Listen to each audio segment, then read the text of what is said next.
All right, so I guess this will be part two of this video. Um, I was down on page 115 and I was on the second paragraph under what is the nature of philosophy. So the word philosophy may literally be translated from the original Greek as love of wisdom. In particular, I'm sorry, I'm getting tongue-tied. A philosophy is a set of ideas formulated to comprehend the world.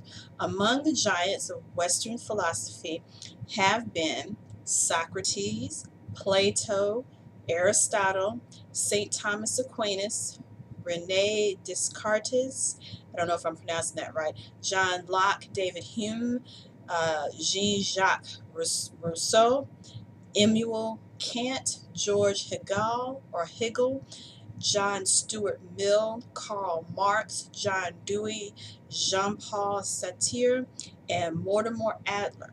Now, I read these names to you because throughout your process in education, these courses here, you will hear these names. Now, granted, a lot of them are covered in Foundations of Education, which some of you may have taken already or may not take at all. But for our purposes, we will discuss Socrates, Plato, Aristotle. I know we're going to talk about John Dewey, and there are more people than this. Okay, so we will actually have a separate PowerPoint for Socrates, Aristotle, and Plato. I want you to know how these individuals contributed to education, but we are going to talk a little bit about Socrates actually in this chapter. So in the next section called What Determines Your Educational Philosophy, I'm in the first paragraph. In the simplest terms, your educational philosophy consists of what you believe about your education. It's a set of principles that guides your professional action.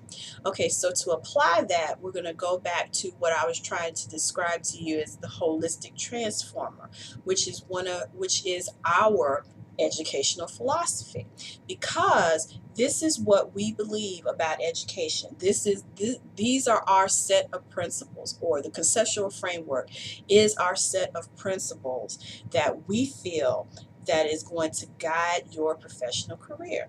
So in other words, everybody hopefully will be a holistic transformer. Hopefully that will be your philosophy. But you could say that the teacher education department's philosophy would be described as the holistic transformer, and the parts that are identified in it. Okay, so picking back up in the first paragraph, every teacher, whether he or she recognizes it, has an educational philosophy or an educational philosophy, or a philosophy of education. So I used to be bothered by people saying all the time, I believe all children can learn. And I may have said this the first day when we met, but I don't believe that necessarily. That's not my educational philosophy. There's nothing wrong with it. It's noble, but I don't think it holds true. Because if a child is not motivated, a child can't learn. A child has to be motivated to learn. And I'm not saying that they have to be all crazy about the subject area.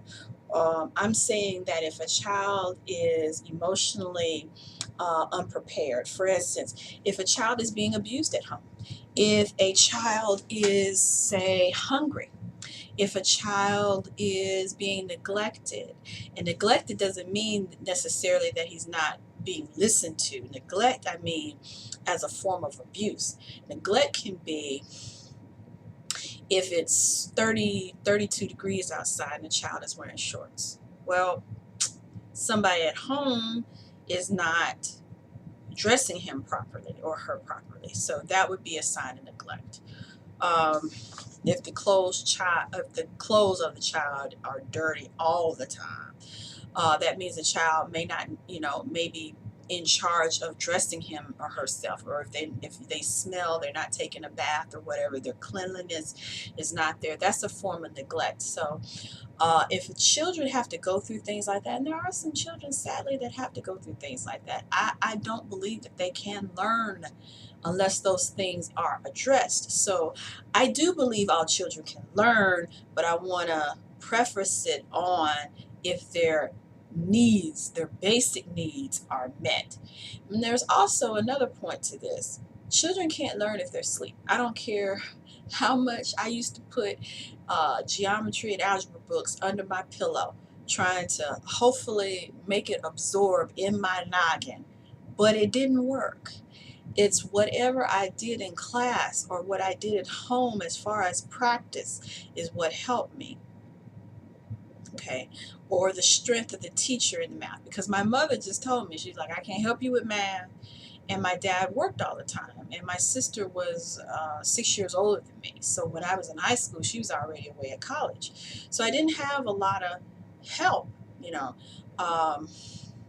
So I kind of muddled through, algebra, algebra 2, algebra, well, I didn't do algebra 3, geometry, and advanced math. I really muddled through advanced math. So, but a child's needs have to be met. I'm getting back to that. So you can hold on to I can believe every child can learn, but I just preface that you can't be just a blanket statement. I mean, there are a lot of factors that go in a child's welfare, which directly affects how a child learns. Okay?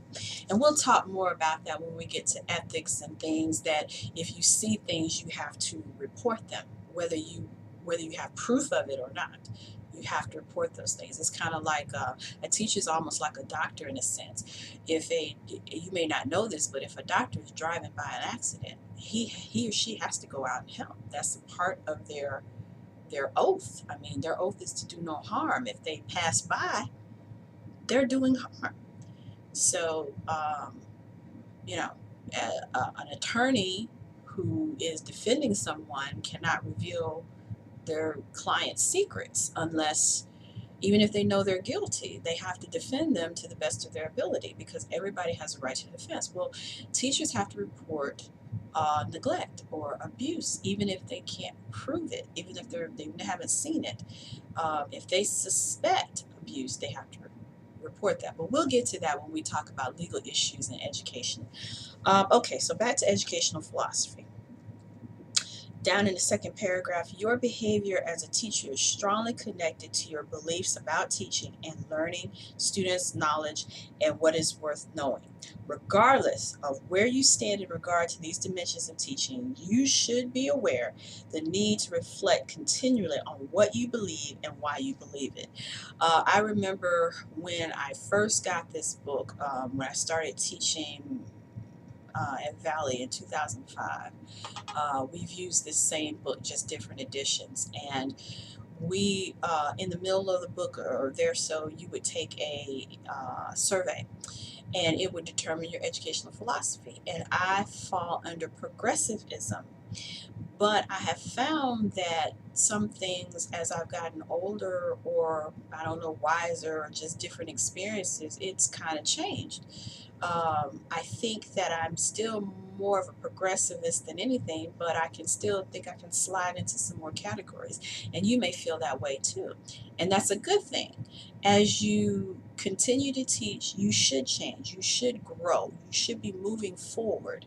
You shouldn't just stick to, this is me, and I'm not changing, because your students change. Students from my generation are not the students that they have this generation.